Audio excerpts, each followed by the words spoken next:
ಕೊಡಗಿನಲ್ಲಿ ಕಾಡಾನೆ ದಾಳಿಗೆ ಮತ್ತೊಂದು ಬಲಿಯಾಗಿರುವಂತದ್ದು. ಪೊನ್ನಂಪೇಟೆ ತಾಲೂಕಿನ ತೆರಾಲು ಗ್ರಾಮದಲ್ಲಿ ದುರ್ಘಟನೆ ಸಂಭವಿಸಿದೆ. ಬೆಂಗಳೂರು ಆರ್ಆರ್ ನಗರ ನಿವಾಸಿ ಮುರಳೀಕೃಷ್ಣ 43 ವರ್ಷದ ವ್ಯಕ್ತಿ ಸಾವಿಗೀಡಾಗಿದ್ದಾರೆ. ತೆರಾಲು ಗ್ರಾಮದ ಹೋಮ್ ಸ್ಟೇಯಲ್ಲಿ ತಂಗಿದ್ರು ಮುರಳೀಕೃಷ್ಣ ಇದೀಗ ಕಾಡಾನೆ ದಾಳಿಗೆ ಬಲಿಯಾಗಿದ್ದಾರೆ. ಸ್ಥಳಕ್ಕೆ ಅರಣ್ಯಾಧಿಕಾರಿಗಳು ಭೇಟಿ ನೀಡಿ ಪರಿಶೀಲನೆ ಕೂಡ ನಡೆಸಿದ್ದಾರೆ. ನಿರಂತರವಾಗಿ ಅದರಲ್ಲೂ ಈ ವಾರದಲ್ಲಿ ಕೊಡಗಿನ ಭಾಗದಲ್ಲಿ ಕಾಡಾನೆ ದಾಳಿಗೆ ನಿರಂತರವಾಗಿ ಸಾಕಷ್ಟು ಸಾವು ನೋವುಗಳು ಸಂಭವಿಸ್ತಾ ಇದ್ದಾವೆ. ಅಧಿಕಾರಿಗಳಿಗೆ ಪರಿಪರಿಯಾಗಿ ಆ ಭಾಗದ ಜನರು ಬೇಡ್ಕೋತಾ ಇದ್ದಾರೆ, ಕಾಡಾನೆ ದಾಳಿಗೆ ಏನಾದರೂ ಒಂದು ಪರಿಹಾರವನ್ನ ಕಂಡುಕೊಳ್ಳಿ, ಆ ಕಾಡಾನೆಗಳು ನಾಡಿಗೆ ಬರದಂತೆ, ಆ ಭಾಗದ ಜನರಿಗೆ ತೊಂದರೆ ಕೊಡದಂತೆ ಏನಾದರೂ ಒಂದು ಕ್ರಮವನ್ನ ಕೈಗೊಳ್ಳಿ ಅಂತ ಎಷ್ಟೇ ಸಾರಿ ಮನವಿ ಮಾಡಿದ್ರು ಅಧಿಕಾರಿಗಳು ಮಾತ್ರ ಕ್ಯಾರಿ ಅಂತ ಇಲ್ಲ. ಅದಕ್ಕೆ ಉದಾಹರಣೆಯಾಗಿ ಇದೀಗ ಮತ್ತೊಂದು ಜೀವ ಬಲಿಯಾಗಿದೆ. ಕೊಡಗಿನಲ್ಲಿ ಕಾಡಾನೆ ದಾಳಿಗೆ ಮತ್ತೊಂದು ಬಲಿಯಾಗಿದ್ದು ಬೆಂಗಳೂರಿನ ಆರ್ಆರ್ ನಗರ ನಿವಾಸಿ 43 ವರ್ಷದ ಮುರಳೀಕೃಷ್ಣ ಸಾವಿಗೀಡಾಗಿದ್ದಾರೆ. ತೆರಾಲು ಗ್ರಾಮದ ಹೋಮ್ ಸ್ಟೇಯಲ್ಲಿ ತಂಗಿದ್ರು ಇವರು. ಇದೀಗ ಆನೆ ದಾಳಿಗೆ ಪ್ರವಾಸಕ್ಕೆ ಬಂದಿದ್ದ ವ್ಯಕ್ತಿ ದಾರುಣವಾಗಿ ಸಾವಿಗೀಡಾಗಿದ್ದಾರೆ.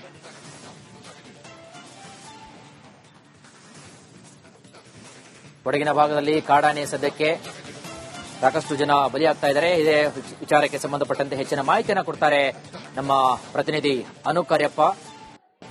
ದೂರವಾಣಿ ಸಂಪರ್ಕದಲ್ಲಿದ್ದಾರೆ. ಎಸ್ ಅನುಕಾರ್ಯಪ್ಪ, ನಾವು ನೋಡ್ತಾ ಇದೀವಿ ಆ ಭಾಗದ ಜನರು ಏನ್ ಪಾಪ ಮಾಡಿದ್ದಾರೆ, ಏನು ಆ ವಾರದಲ್ಲಿ ಒಂದೊಂದು ಬಲಿ ಆಗ್ತಾ ಇದಾವೆ. ಆ ಪ್ರಾಣಿಗಳು ಕೂಡ ಏನು ಗೊತ್ತಾಗಲ್ಲ. ಅಧಿಕಾರಿಗಳು ಯಾವುದೇ ಕ್ರಮವನ್ನು ಕೈಗೊಳ್ತಾ ಇಲ್ಲ. ಸದ್ಯಕ್ಕೆ ಏನೆಲ್ಲ ಮಾಹಿತಿ ಸಿಗ್ತಾ ಇದೆ ಅನುಕಾರ್ಯಪ್ಪ?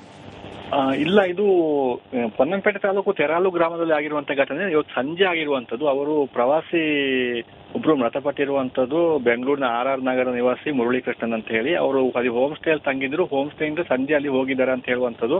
ನಮಗೆ ಈಗ ಸಿಕ್ಕಿದ ಮಾಹಿತಿ ಪ್ರಕಾರ ಅಲ್ಲಿ ಅರಣ್ಯ ಇಲಾಖೆ ಅವರು ಕೂಡ ಅಲ್ಲಿ ಹೋಗಬೇಡಿ, ಆನೆ ಇದೆ ಅಂತ ಹೇಳಿದ್ದಾರೆ. ಆದ್ರೂ ಕೂಡ ಅಲ್ಲಿ ವಾಕ್ ಹೋದಾಗ ಆನೆ ತುಳಿದು ಸಾಯಿಸಿರುವಂತದ್ದು ಅಂತ ಹೇಳುವಂತ ಮಾಹಿತಿ. ಈಗ ಅವರು ಮೃತದೇಹವನ್ನು ಗೋಣಿಕೊಪ್ಪಲು ಆಸ್ಪತ್ರೆಗೆ ತಂದಿದ್ದಾರೆ ಮರಣೋತ್ತರ ಪರೀಕ್ಷೆಗೆ ಅಂತ ಹೇಳಿ. ಮರಣೋತ್ತರ ಪರೀಕ್ಷೆ ನಾಳೆ ಆಗ್ಬಹುದು. ಅಂದ್ರೆ ಇಲ್ಲಿ ವಾರಕ್ಕೊಂದರಂತೆ ಆನೆ ದಾಳಿಗೆ ಬಲಿ ಆಗ್ತಾ ಇದೆ. ಅಂದ್ರೆ ಇಲ್ಲಿ ಆನೆ ದಾಳಿಗೆ ತಡೆಗಟ್ಟಲಿಕ್ಕೆ ಸಾಧ್ಯ ಆಗ್ತಾನೆ ಇಲ್ಲ. ಅದಕ್ಕೆ ಶಾಶ್ವತ ಪರಿಹಾರ ಬೇಕು ಅಂತ ಹೇಳಿ ಸರ್ಕಾರವನ್ನು ಜನತೆ ಒತ್ತಾಯ ಮಾಡ್ತಿರುವಂತದ್ದು. ಶಾಶ್ವತ ಪರಿಹಾರ ಯಾವ್ದು ಆಗ್ತಾ ಇಲ್ಲ. ಕೆಲವು ಆನೆಗಳನ್ನು ಸೆರೆ ಹಿಡಿತಾರೆ, ಒಂದೊಂದು ಕಡೆ ದಾಳಿ ಆಗ್ತಾನೆ ಇದೆ. ಸಾಕಷ್ಟು ಆನೆಗಳು ಕಾಫಿ ತೋಟದಲ್ಲಿ ಬೀಡು ಬಿಟ್ಟಿರುವಂತದ್ದು. ಅದರಿಂದ ಕಾಫಿ ತೋಟಗಳಿರುವಂತ ಎಲ್ಲಾ ಆನೆಗಳನ್ನು ಸ್ಥಳಾಂತರ ಮಾಡ್ಬೇಕಂತ ಹೇಳಿ ಆಗ್ರಹ ಇರುವಂತದ್ದು. ಆದ್ರೆ ಅದು ಆಗ್ತಾ ಇಲ್ಲ. ಸುಮಾರು 200ಕ್ಕೂ ಹೆಚ್ಚು ಆನೆಗಳು ಕಾಫಿ ತೋಟದಲ್ಲಿ ಇರುವಂತದ್ದು. ಕಾಡಲ್ಲಿರುವ ಆನೆಗಳೇ ಬೇರೆ ಇದೆ.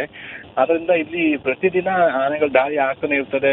ಗಾಯ ಆಗುವಂತದ್ದು, ಸಾಯುವಂತದ್ದು ಆಗ್ತಾನೆ ಇದೆ ಪ್ರತಿದಿನ. ಅದಂತೆ ಇವತ್ತು ಕೂಡ ಒಂದು ಆಗಿರುವಂತದ್ದು. ಕಳೆದ 8 ತಿಂಗಳಲ್ಲಿ ಈಗ ಒಟ್ಟು 9 ಬಲಿಯಾಗಿದೆ ಆನೆ ದಾಳಿಗೆ. ಅದರಲ್ಲಿ ಕಳೆದ ಒಂದು 15 ದಿವಸಗಳಲ್ಲಿ 3 ಬಲಿಯಾಗಿರುವಂತದ್ದು ವಿಪರ್ಯಾಸ ಅಂತ ಹೇಳ್ಬಹುದು.